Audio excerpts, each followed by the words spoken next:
Questo è un periodo difficile, è stato molto difficile, continua ad esserlo e probabilmente lo sarà e non abbiamo idea di quanto durerà. Quindi abbiamo cercato, la nostra organizzazione ha cercato di fare di una difficoltà un'opportunità, no?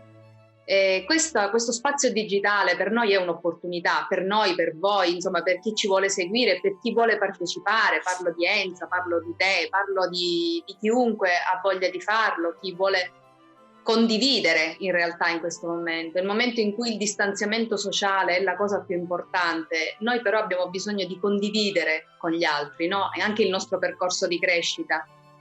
Quindi per questo è nato Zoom Day, difatti c'è Zoom Day, restiamo in contatto. Tenevo particolarmente da tanto tempo a essere con voi, quindi ringrazio Orazio e Maria che mi hanno invitato.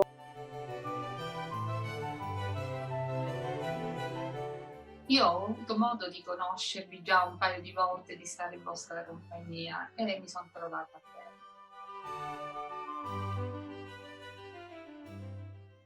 bene. Sto bene, ma è come tutto il mondo, siamo terribilmente confinati. Volevo dire che sono molto veramente contento, onorato di avere firmato questo nuovo statuto.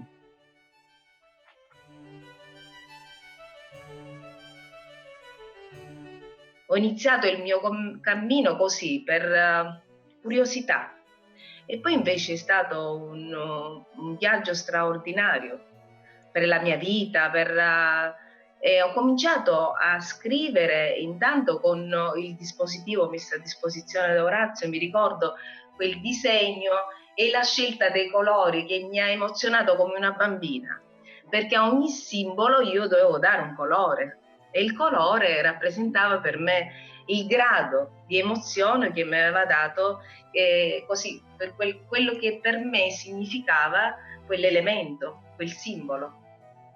E allora da qui poi la cosa straordinaria è scoprire che da quell'elemento, da quell'emozione, io potevo scrivere di me. Io ho cominciato con dei piccoli racconti. I collaboratori mi hanno dato tantissimo, veramente tanto a livello emotivo, a livello di sentimenti e mi sono affidata a questi gruppi, all'ascolto veramente sensibile dei miei compagni di viaggio, ed è stato emozionante. Ma io cosa ci faccio qui? Perché io non so scrivere e questa è stata la mia... Volevo fare dietro fronte. Poi mi sono fatta forza e quindi ho detto vabbè, niente, vediamo un po' cosa succede, entriamo. Però ricordo che sono entrata molto timorosa. Invece poi è stata una bellissima esperienza, talmente bella che oggi sono con voi.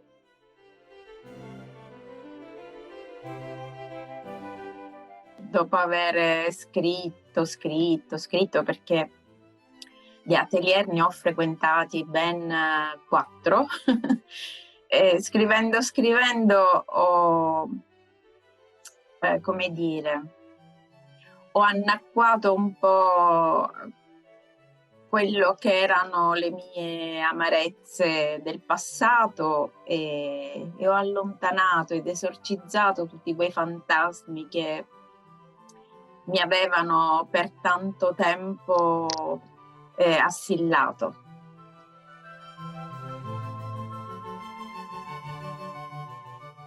Io tornavo da un'operazione di un tumore e quindi ero anche un po' così. Infatti quando io ho scritto poi alla fine dell'atelier, ho fatto la prima mia autobiografia, il titolo era un doppio titolo perché era Nel mare della vita e poi era Ritorno da un luogo dove il tempo non è più il tuo tempo.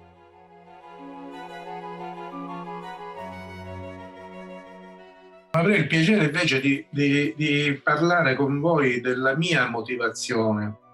Cioè, io ho trovato in questo racconto autobiografico non tanto l'occasione di poter raccontare episodi della mia vita e delle sensazioni connesse a questi episodi, ma quanto quello di avere uno spunto per poter costruire una storia che è sempre collegata un po' ad alcuni episodi di vita vissuta in passato, ma una storia autonoma, anche un po' romanzata. Ecco, io ho colto l'occasione di sfruttare qualche cosa di autobiografico per elaborare invece una cosa nuova.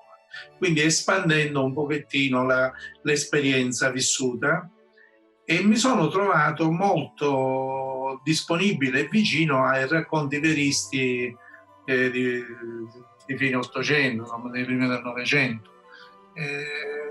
Questo così, forse per inclinazione spontanea o anche per l'amore che ho per il mare e per la vita marinara in genere, collegata alla nostra città, alla nostra costa, ho rivisto un po' delle sensazioni che ho letto sui Malavoglia, su altri scritti di Verga, e sono stati questi anche uno spunto per poter elaborare molto semplicemente, in tutta umiltà, bene, qualche storia così, ma che poi si è ritrovata un po' consonante a certi episodi e certe cose già lette in passato. Ecco, in questo senso potrebbe essere anche una cosa autobiografica, cioè l'avere letto qualche cosa in passato e poi riviverlo come esperienza invece di autore, elaborando qualche cosa che ha delle forti assonanze, insomma, dei forti riferimenti a quello vissuto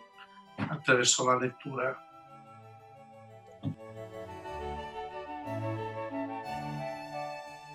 Io scrivo per mestiere, sono giornalista.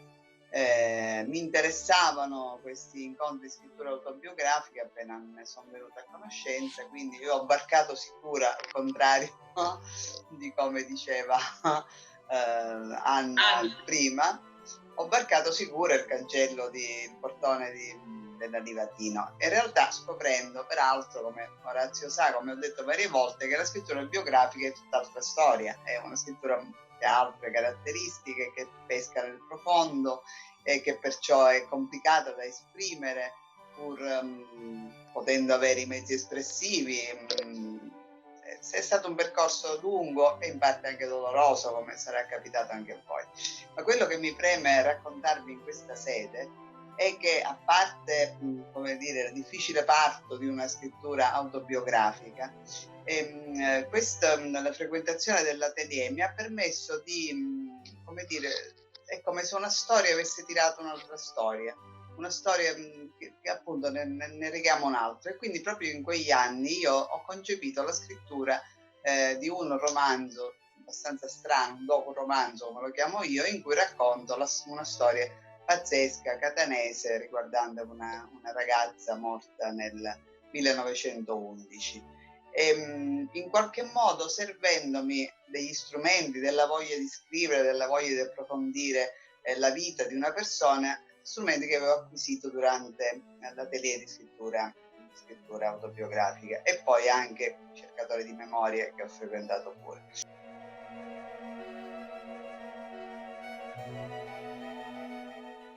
L'esperienza non soltanto con me stessa, soprattutto con gli altri. La circolarità di cui ha sempre parlato Orazio, quando ci incontravamo tutti attorno a un tavolo, e lui ci teneva che ci fosse sempre questa forma circolare, in modo che tutti quanti noi ci sentissimo come un'unica persona, nel raccontare di noi e scoprire che quelle ansie, quelle emozioni, quella paura di raccontare a se stessi, oltre che agli altri, quando arrivava il momento in cui leggevi qualcosina di te, ti sentivi di leggere, e scoprire che gli altri hanno le stesse tue paure, le stesse tue, i stessi tuoi... E allora dici, ma non sono, c'è qualcosa, incontri l'altro. Mentre incontri te stesso, incontri l'altro.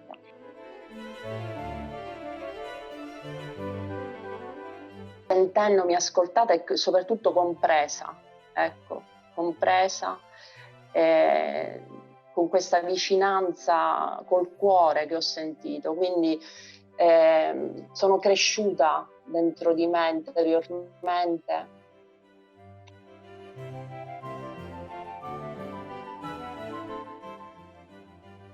Oggi scrivo in maniera diversa perché vado sempre alla ricerca del meglio, il meglio in me stessa. E questo è anche qualcosa di cui al quale devo dire grazie agli atelier. È stato per me una crescita. Io a un certo punto ho messo da parte la persona malata e sono diventata una guerriera. E lo sono tuttora. Forse un po' folle per alcuni, però sono molto contenta di partecipare a questo gruppo a cui voglio bene.